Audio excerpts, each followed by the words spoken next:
There are several common electrical code violations that need to be addressed for safety and compliance. Firstly, we'll discuss the handy box bonding issue. The problem is that the handy box was not properly bonded to the ground fault circuit interrupter or GFCI receptacle. To correct this, you need to bond the handy box to the grounding terminal of the GFCI receptacle. This can be achieved by using a grounding lug and a short piece of equipment grounding conductor. This ensures that the handy box is properly grounded, providing a safe path for fault current. Secondly, we'll address the water heater bonding issue. The problem here is that the receptacle was not bonded to the cold or hot water pipe at the water heater. To correct this, install a bonding jumper between the receptacle grounding terminal and the closest accessible cold water pipe or hot water pipe. This bonding ensures that any stray current will safely return to the source, reducing the risk of electric shock. Thirdly, we'll examine the NM cable bundling issue. The problem is that too many non-metallic, or NM, cables were bundled through a single 2-inch hole in the TGI joist. The proper correction is to separate the NM cables and route them through individual holes, or use a larger hole with an appropriate grommet. This prevents overheating and reduces the risk of fire.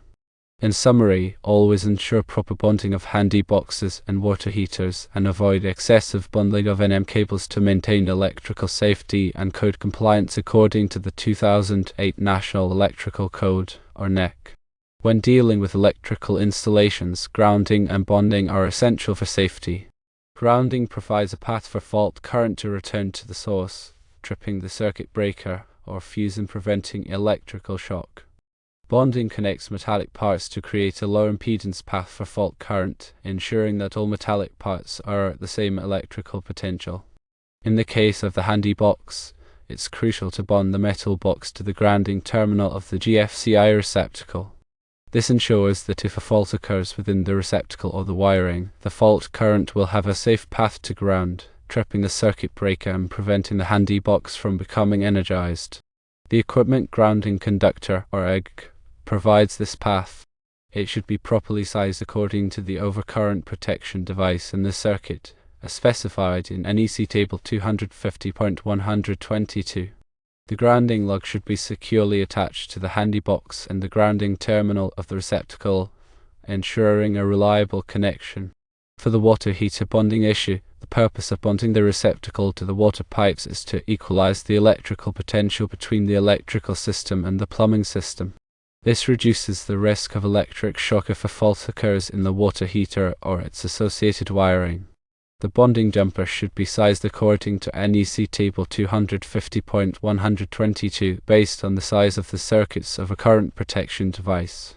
It's important to use a listed bonding clamp or connector to attach the bonding jumper to the water pipe, ensuring a reliable and corrosion-resistant connection. The bonding jumper should be as short as possible and should be installed on a section of the water pipe that is accessible and free from paint or corrosion. As for the NM cable bundling issue, the NEC addresses this in Article 310.15b3a, which covers adjustment factors for ambient temperature. When multiple current-carrying conductors are bundled together in a raceway, cable tray, or cable, the ampacity of each conductor must be reduced to prevent overheating. The adjustment factors are based on the number of current-carrying conductors in the bundle and the ambient temperature. In the case of NM cables bundled through a single hole in a TGI joist, the heat generated by the conductors cannot dissipate effectively, leading to overheating. This can degrade the insulation of the conductors, increasing the risk of short circuits, ground faults, and fires. By separating the NM cables and routing them through individual holes, or using a larger hole with an appropriate grommet, you allow the heat to dissipate more effectively, reducing the risk of overheating and ensuring the cables operate within their rated ampacity.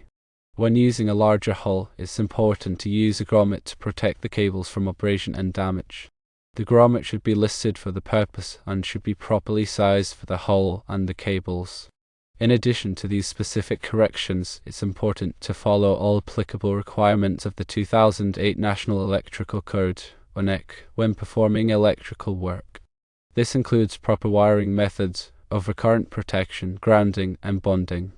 Always use listed electrical materials and equipment and follow the manufacturer's instructions for installation. If you are not qualified to perform electrical work, it's best to hire a licensed electrician to ensure that the work is done safely and in accordance with the electrical code. Electrical safety is paramount, and any electrical work should be performed with care and attention to detail. Remember to always de-energize the circuit before working on it, and to use appropriate personal protective equipment, or PPE, such as insulated gloves and safety glasses. By following these guidelines, you can help prevent electrical hazards and ensure a safe and reliable electrical system. The handy box grounding issue relates directly to electrical safety and code compliance. According to the NEC, all metal enclosures containing electrical conductors must be properly grounded. This is to ensure that in the event of a fault, where a live conductor comes into contact with the metal enclosure, a fault current has a low impedance path back to the source. This low impedance path allows for a large fault current to flow, which in turn causes the overcurrent protection device, such as a circuit breaker or fuse, to trip and energize the circuit quickly. Without proper grounding, the metal enclosure could become energized, posing a significant shock hazard to anyone who comes into contact with it. The GFCI receptacle adds another layer of protection. A GFCI monitors the current flowing to and from the load. If there is a difference of 5 mA or more between the current flowing to and from the load, the GFCI will trip and de-energize the circuit.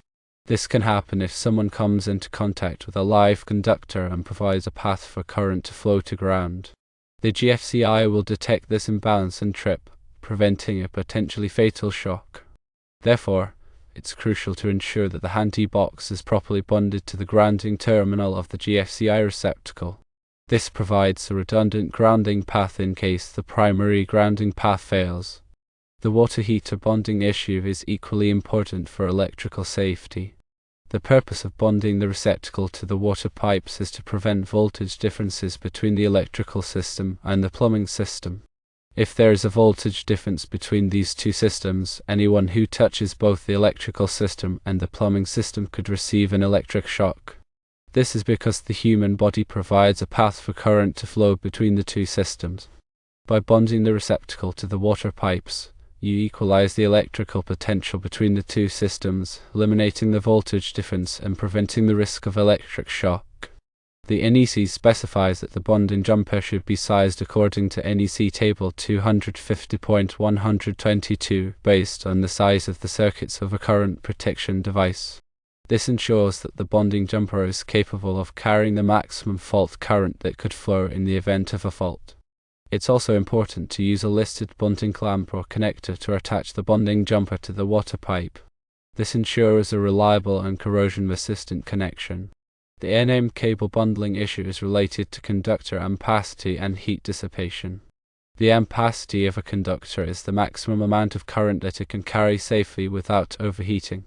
The ampacity of a conductor is affected by several factors, including the conductor's size, insulation type, and the ambient temperature. When multiple current-carrying conductors are bundled together, the heat generated by each conductor cannot dissipate effectively, leading to overheating.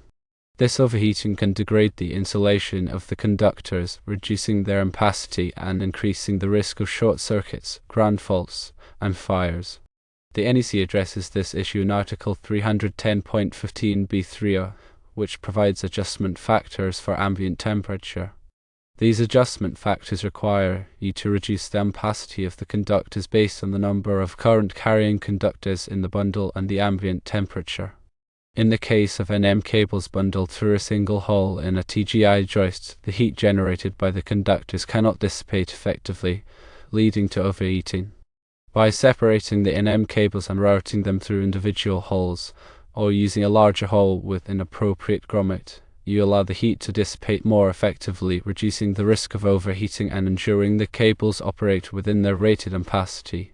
When using a larger hole, it's important to use a grommet to protect the cables from abrasion and damage.